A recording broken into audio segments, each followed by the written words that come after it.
وروره داسې کار و مخکې خو دا لاټنونه و نو وروره مونږ کره خدای شته تیل ختم شوي و د لاټن که نه خو مونږ هغه ټیم کې د هوایي میدان کې کار کاوه دې نه ما لږ تیل وړي دا جازونو تیل اوس مونږ کره پراته چې فکر مې شو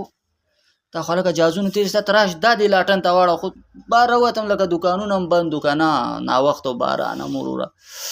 خو مل چې یاره اردو کی وی وہ بیچارہ آئی تھی ہمارے گھر میں روشنی مانگنے کے لیے ہمیں اپنا گھر نہ جلاتا تو کیا کرتا نو سر به څه کوم د مورځه دا تیل مې ورواړو لاټن ته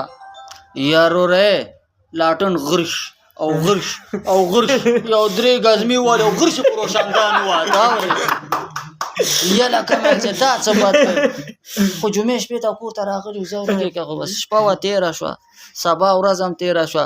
خالي ورځ شوه وروره بس لاړو میدان هوایي ته مونږ ته یې داسې ټوکنې راکړې وې که نه به هغې به ننوتو دې بیس نو چې کار دې ته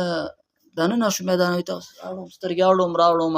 چې مې کته لاټون اوس یو ځای کې د جازونو خوا کې پروت دی اورې وروره ته په الله یقین وکړه خیلی اسه چې لاټن ګوره کپ کپ و خو چې شیشه یې روغه وه ښه خاطره چې ستا په ژوند کې تېره شوي او نه هېرېدونکي داسې خاطره وه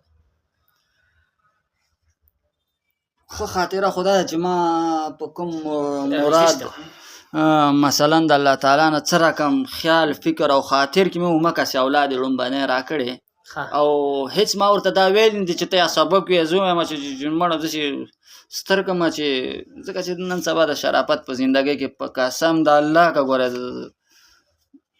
ټکی خواندم شته خو مطلب دا چې سبق ته هم خپله ځي سکول ته هم خپله ځي لایق هم ومکسې دی چې څه رقم مې ذهن او تصور کې به مې و که نه هماغسې اولاد الله راکړی دی نو زه د الله نه لاک لاک راضي یم او همدغه مې خاطره هم ده وروره ځکه چې دا د خوشحالۍ خبره هم ده بیخي ځکه چې دا دنیا ما وپېژنده د ده د سترګو یعنې ما نه به ویم وحشي ځناور جوړ وي کلمه چې